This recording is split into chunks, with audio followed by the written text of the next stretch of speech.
Aries, ngayong araw ay umiwas ka sa mga mahilig magyabang at masalita ng kaberdehan dahil nagmamahusay lang para makuha ang iyong tiwala, at magdadala sa iyo ng suliranin ang ganoon tao, ang signos na ayon sa pahiwatig ng kalikasan na mula sa liwanag ng buwan.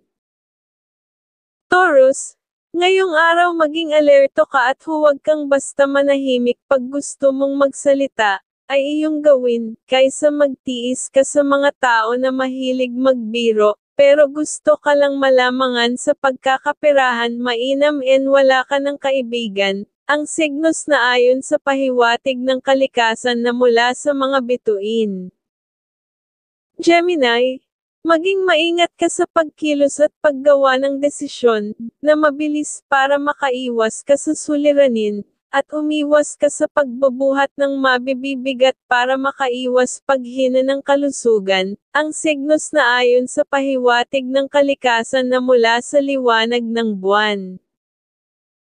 Cancer, maging maunawain ka ngayong araw, nang walang pagkakataon na makakuha ng kalungkutan, at umiwas muna sa mga kumpare, o kumare dahil gastos ang kayang magagawa kung makikasama ngayong araw, ang signos na ayon sa pahiwatig ng kalikasan na mula sa mga bituin. Leo, kung ikaw ay maging maingat ka sa pakikipag-usap, sa mga tao na makakausap, at sa pagbibiyahe ay magbaon ka ng sapat na tubig at gamot sa sakit ng ulo at tiyan, at huwag ka kakain ng mga pagkain muna sa vendor, ang signos na ayon sa pahiwatig ng kalikasan na mula sa sikat ng araw. Virgo,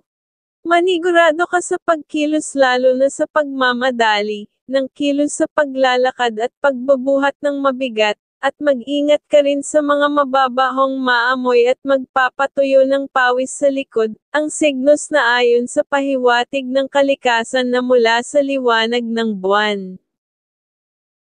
Libra, ngayong araw ay dapat kang maging maingat sa paggawa lalo kung nasa mataas kang lugar, para makaiwas ka sa suliranin sa katawan, at umiwas sa alak sa gabi, ang signos na ayon sa pahiwatig ng kalikasan na mula sa mga bituin.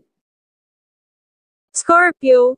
umiwas ka muna sa matagal na pagligo sa umaga at sa gabi dahil pwedeng pahinin ang kalusugan lalo na sa baga, at huwag masyadong maghahawak ng matatalim na bagay, ang signos na ayon sa pahiwatig ng kalikasan na mula sa sikat ng araw.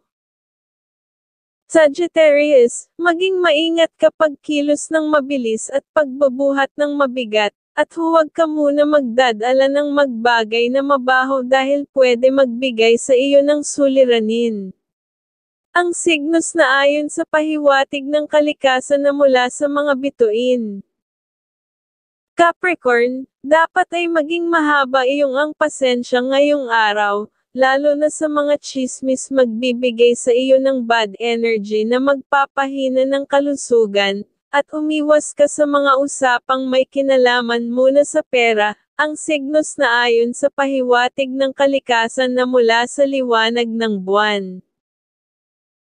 Aquarius, umiwas ka muna makisama sa mga kaibigan ngayong araw lalo na sa babae, at huwag ka magsasayaw ngayong araw ng matagal baka mapilayan at huwag magbibigay ng opinyon, ang signos na ayon sa pahiwatig ng kalikasan na mula sa sikat ng araw.